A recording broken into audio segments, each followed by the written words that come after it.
Okay, the topic today says rebalancing the marketing mix. What happens when AI optimizes beyond search and social? I think for decades we've known that the dependency of marketing mix has been too much on search and social, primarily because it's familiar, it's comfortable and measurable. But more often than not, that we've seen comfort leads to a blind spot, right? And especially when you have fragments of attention and user journeys spanning across thousands of surfaces, heavy reliance on two options start showing their limitation really soon. And having said that, in today's time and era, AI is pretty much fundamentally shifting on how we understand our audiences, where they're spending time, and what are the moments that are actually driving outcomes. And this shift is very critical, I think, for categories like yours, where the user journey is very complex, and every step comes at a measurable cost. So I think the conversation today is going to be largely to understand what happens when marketers look beyond traditional marketing mix, how AI-led platforms are trying to build confidence again in planning and performance, and basically how you are now planning for outcomes and not just comfort anymore. So with that, my first question is, we've spoken about concentration of budgets in search and social. From your vantage point, what signals tell you that relying too heavily on just two channels may not be enough anymore? Hi everyone. So basically, what's really happened is about 3 to 4 years back, a typical planning exercise would be, okay, what's the category intent, search intent on Google? What are those trends? How is your category intent growing in the expected to grow for the next year? And basis that, what are the kind of growth estimates that you're planning out? So how much will you spend on search? How much will you spend on social and other channels, right? So that was the typical planning process. And we had a very standard TG, okay? So, you're looking at 25 to 45 age, income greater than 5 lakh, ITR filers and so on, right? That has now completely gone out of the window, and the planning exercise is not so linear anymore, because the consumer path to purchase is no longer linear. The typical erstwhile path to purchase was that you discover a brand or a product on display, followed by search, followed by conversion, right? That's no longer true. So discovery could happen anywhere. It could happen on a Jain platform. It could happen on a news website. It could happen on social, YouTube, or wherever, right? And post that, you could actually interact with the brand's communication on WhatsApp, go to the website, go to aggregator platforms, and hence it's very complex and no longer predictable.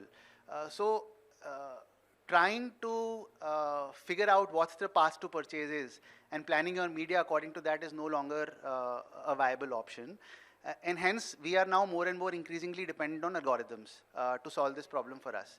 As long as you have a business objective and you have the right signals flowing back into your marketing campaign, the heavy lifting is done by the algorithms, right? And that's where we are at, right? So just to give you an example, the search intent growth for insurance as a category, online insurance, last year versus this year, the growth was around 15 to 20%, but our business has grown by almost about 50 to 60%, right?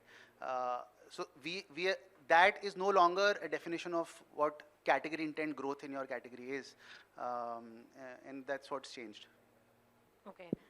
So you're in a way also saying that while you've heavily dependent on intuition-led planning, understanding where your users are of a particular demographic, or in market to buy, let's say, insurance or investment, it's moved to more intelligence-led planning in your media mix. Now, you spoke about your dependency on algorithms and how they are doing the heavy lifting. Do you have an example of where AI surfaced something unexpected or changed the direction of how you approached a campaign or a media mix? It could be a launch of a new product or anything that you've done recently. I'll give you an example. There was so we do a lot of creative generation through influencers, which is fueling our performance marketing. There was a Telugu influencer that we worked with, and that creative really picked up on across all performance channels. So much so that the cost of acquisition for the next couple of weeks came down to almost half. And what really happened was that majority of the spends during those 2 weeks for which the creative really worked happened in Telangana and Andhra. And we didn't target for that audience, right? It was the creative. Once the creative picked up, the algorithm figured out where to serve this creative, right? And majority of the spend happened in that region. The conversion of leads coming from this campaign was also twice, and the cost of quality lead generation was also half of what we were experiencing, right? So this is completely different from a very linear thinking where you do geography-based planning, that this is how my media money should go across North Indian markets, Maharashtra, South Indian markets, right? Because for that period, almost 60 to 70% of our marketing spend was happening in 2 states, right? And it gave a fillip to the overall business. So I hope that answers your question. Yeah, it does. I just want to ask that, okay, so this is understanding which is very influencer-led, so I'm assuming it's social platforms which are driving that. Have you had any learning that you've been able to apply or replicate in the open web, or how we're leveraging AI on the open web and building that to our strength? Yeah, so, on the open web, we are reliant on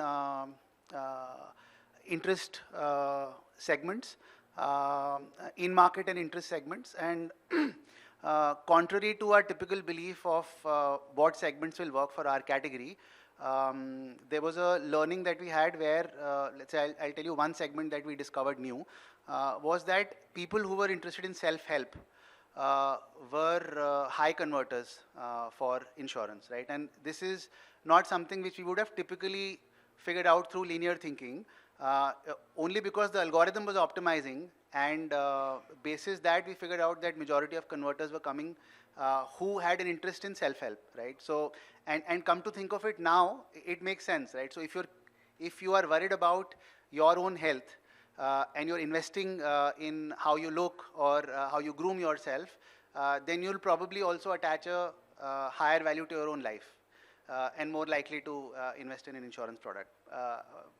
But linear thinking wouldn't have gotten us to this realization. So it's essentially identifying those micro pockets of audiences which we are not reaching out to when we have a set or a traditional media mix. Just adding on to that, when I talk about platforms like Realize or the open web that we're working with, marketers have a tendency to treat us as a solid performance environment, right? And instead of a secondary layer, something that could actually build onto your media mix that you're working with right now. What behaviors or signals have you seen on the open web that you simply cannot pick up from search and social? See, search and social increasingly are becoming black box, right? Earlier, let's say I had 10 campaigns on search and 15, 20 campaigns on social. They are now almost aggregating to 1 or 2 campaigns. Maybe in another 6 months, there will be just 1 campaign on search and 1 campaign on social, where you give an outcome or a success event to the algorithm, and what is your expected cost of acquisition for the business. And then you feed in creatives. Everything else is done by the algorithm. So there's very little control with the marketer or the business as to what conversation do I want to do with which consumer in what context, right? So we're losing that control, and increasingly the algorithm is figuring out what to do with it. Whereas in the open web, we still have that control, right? So you can be very sharp. For example, if somebody is reading up about Ukraine-Russia war and the impact that it has on India and what is happening in the global south, how is India preparing for what it could face in future if China becomes stronger and all of that, you know that this person is worried about the changing global dynamics and probably is also a little risk averse, right? So in this context, if you show up a creative which helps him diversify his portfolio and makes it low on risk, right? So move away from riskier investments to lower risky investments. It's becomes very contextual and very close to what we want to do when we want to get to 1:1 personalization. This is now no longer achievable in search and social. Okay, so I have two follow-up questions. One, I'll come back to the contextual one later. The first one was you spoke about places or moments where you're actually capturing the audience attention. So how do you deal with where discovery moments that actually don't show up in search queries? When I'm going to tie in the contextual piece. So when a user is reading some sort of a topic, you spoke about the war, or it could be any other relevant topic in terms of a lifestyle, how are you compensating for this, which is not actually showing up in your search queries or results for you as a brand? Yeah, I mean, so the I think the answer lies in your question itself.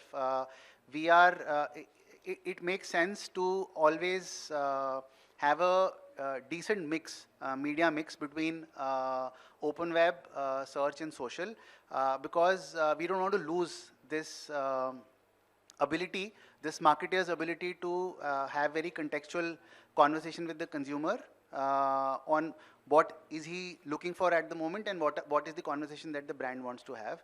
And hence, always be very, very mindful of are you getting over leveraged on any one platform or not, right? So even if it means more work for the team, right? So often what happens is if let's say 80% of your budgets are going to search and social, and the team is lazy, right? So they would probably say कि यार क्यों इतनी मेहनत करनी है, right? And continuously trying to make the open web platforms work, because the amount of effort involved is pretty much similar, right? In any platform. Your creatives need to be tailored, what algorithms will work, how will your campaigns get optimized. The effort is pretty much equal. So the idea is that you stay at it and ensure that you're not getting over leveraged on any one platform. Okay. I do hear the buzzer going out, but I'll probably just take another question. Everything that you sort of mentioned is where AI-led planning engines like Realize are pretty much turning open when consumption data into predictive guidance or for budget allocation. Having said that, do you foresee any shift in your planning? Something that's going to make you refine on how you think about audiences, outcomes, or planning confidence in the business outcomes that you want to drive in the year to come? Yeah, so, from a platform backward planning, we are essentially shifting to a consumer backward planning. If the consumer is there on a platform, we have to be there, right? If they're consuming a certain media, a certain kind of conversation, they're indulging in certain trends. Let's say there are topical trends that are that the consumer is indulging in, we have to be present there, right? So that's the major shift in terms of planning, from a platform backward planning to a more consumer backward planning. Okay, and my last question, which I asked you earlier, and it was, what do you think goes in constructing an ideal marketing mix? And your answer was? Yeah, so there's actually no ideal marketing mix, and it's changing so rapidly, right? So let's say my marketing mix was something in April. If I'm sitting in October, it could be completely diametrically opposite, right? Because it's quite possible that one channel cost of acquisition has halved and the other has doubled. So that's the dynamic nature of how we are working. And it makes me realize, every year till a few years back, we would try and do channel level planning. So once the annual plan is frozen, we would task the teams कि अब तुम channel level budgets बनाओ, how many leads from each channel, conversion and so on. It's defunct. Because from an annual plan, we've now moved to a monthly plan, because what we will end up doing in the next month, how much we will end up spending in which channel, is a factor of how was last month, right? And there's no way to foresee this at the beginning of the year. So there's actually no ideal media mix. Right. Thank you, Sameer. I think my key takeaways from this conversation is instead of being a platform-led, you're going more to consumer-led. And I think diversified mixed thinking and confidence in balancing scale with efficiency is what comes to the top. So understanding where you're diversifying your budgets and looking at reaching the right consumer, whether it's contextually relevant in the right environments and not just what we've heavily been dependent on previously. Thank you. Thank you.